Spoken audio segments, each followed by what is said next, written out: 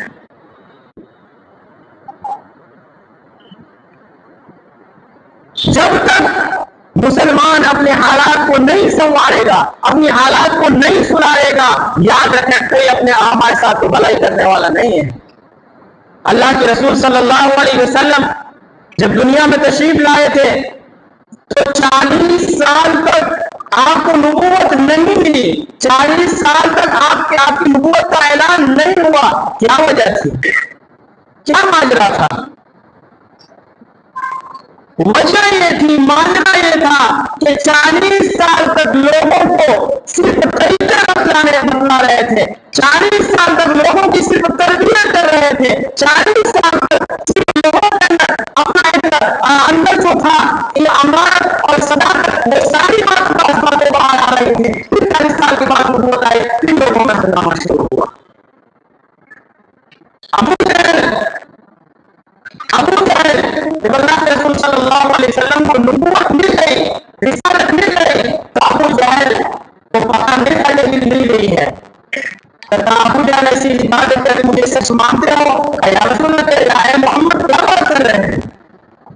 چشمہ کر رہے ہیں محمد کیا بات کر رہے ہیں؟ آپ کو ہم بالکل سچا مانتے ہیں، آپ ہمارا کیا ہے ثابت ہے. تو جیسے اللہ کے رسول صلی اللہ علیہ وسلم نے فرمایا میرے چچا اب کہہ دیجیے اللہ ایک ہے اور میں اللہ کا سچا اور سچے رسول ہوں. چلے گئے. جب تک ہم راہ راست پر آ کر کے سیدھے راہ پر آ کر کے اپنے اندر کی پابندیوں کو نکال کر کے اپنے اندر کو نہیں سنواریں گے، اپنے اندر کو صحیح نہیں کریں گے، تو یاد رکھیں مسلمانوں کے حالات بس بدتر ہونے والے ہیں. دیکھ لیں ہم نے سنا تھا کہ فلسطین کے اندر بڑا معاملہ ہو رہا ہے. یہی سنا تھا، 1-1.5 سال سے ہو بھی رہا ہے. آج ہمارے ہندوستان کے اندر بہرائش میں جو حالات ہوئے ہیں، بہرائش کے اندر اتر پردیش گونڈا ضلع پڑتا ہے، وہاں جو حالات مسلمانوں کے بد سے بدتر ہوئے ہیں، کسی کو پتا ہے آج تک؟ اللہ ماشاء اللہ. حالانکہ موبائل سب کے پاس ہے، جاننا چاہے تو ہر کوئی جان سکتا ہے، لیکن ہمارے پاس مسلمانوں کے حالات نکالنے کے وقت نہیں ہے. ہمارے پاس مسلمانوں کی خبر نکالنے کا وقت ہمارے پاس نہیں ہے. آخر کیوں یہ حالات آ رہے ہیں؟ میں نے پچھلے جمعہ بھی بتلایا تھا اور آج بھی بتلا رہا ہوں. حالات اس لیے آ رہے ہیں، حالات ہمیں اس لیے دینے میں لے رہی ہے کہ ہم نے اپنا رویہ چھوڑ دیا ہے. جس دن ہم اپنے رویے اختیار کرنے لگیں گے، اپنی ایمان کے اوپر چلنے لگیں گے، اپنے اللہ کے رسول صلی اللہ علیہ وسلم کے سچے رسول صلی اللہ علیہ وسلم کی سیرت پر چلنے لگیں گے، اسی دن سے ہمارے پر حالات کا پار ختم ہو جائے گا. اللہ کے رسول صلی اللہ علیہ وسلم دنیا کے اندر تشریف لائے، کیا گنے چنے لوگ ایمان لائے تھے، گنے چنے لوگ. آج پوری دنیا کے اندر مسلمان بسا ہوا ہے. پوری دنیا کے اندر اسلام کا جھنڈا لہر رہا ہے. کیوں لہر رہا ہے؟ تلوار کے ذریعے.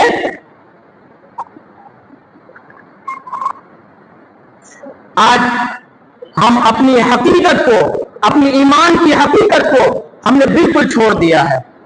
میں پہلے بھی یہ باتیں میں نے سنائی تھی. ہمارے پاس ایمان تو ہے لیکن ایمان کی حقیقت نہیں بچا ہے.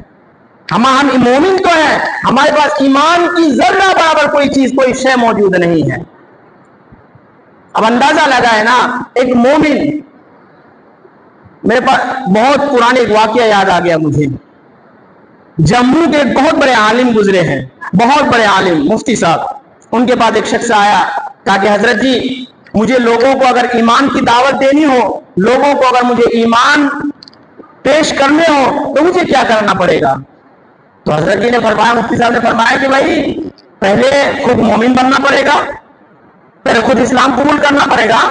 اس نوجوان نے کہا حضرت کے پاس آپ سمجھے نہیں، میں اپنی بات کر رہا ہوں، میں کسی کو دعوت دینے جا رہا ہوں، مجھے کیا کرنا پڑے گا؟ حضرت نے فرمایا بھائی تجھے ہی کہہ رہا ہوں، مجھے بتا دے تو نے فجر کی نماز پڑھی ہے؟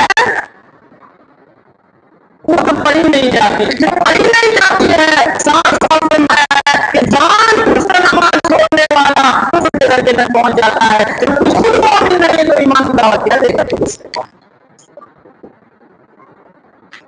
فجر پڑھی نہیں جاتی، شوہر میں کہیں بزی رہتے ہیں، اصل میں بازار میں رہتے ہیں، مغرب میں چائے نوشی میں رہتے ہیں، شام میں بچوں میں رہتا ہے. وقت کم ہے ہمارے پاس. اللہ تعالیٰ نے ان ساری چیزوں کو ہمارے حوالے کر دیا. دنیا کے اندر 18,000 قسم کے مخلوقات ہیں، 18,000 قسم کے مخلوقات. آج ہمارے پاس کوئی چیز چائنا بنانے والی آ جائے تو ہم تعجب میں پڑ جاتے ہیں. اللہ چائنا والے نام نہیں چلا گیا چیز بنائی اس نے. گھڑی تو دیکھو میری چائنا کتنی خوبصورت گھڑی ہے. ارے اللہ کے بندے، قرآن کریم کے اندر اللہ تعالیٰ نے دنیا کے اندر سب چیزوں سے زیادہ انسان کو خوبصورت بولنے جا رہا ہے. کبھی غور و فکر کیا ہی نہیں، کبھی کچھ صحیح غور و فکر. اللہ تعالیٰ نے مجھے دعا دی ہے. اب اندازہ لگائے کسی کا ایک کام چلا جائے، اپنی زندگی کی ساری پونجی لگا کے آم مل سکتا ہے.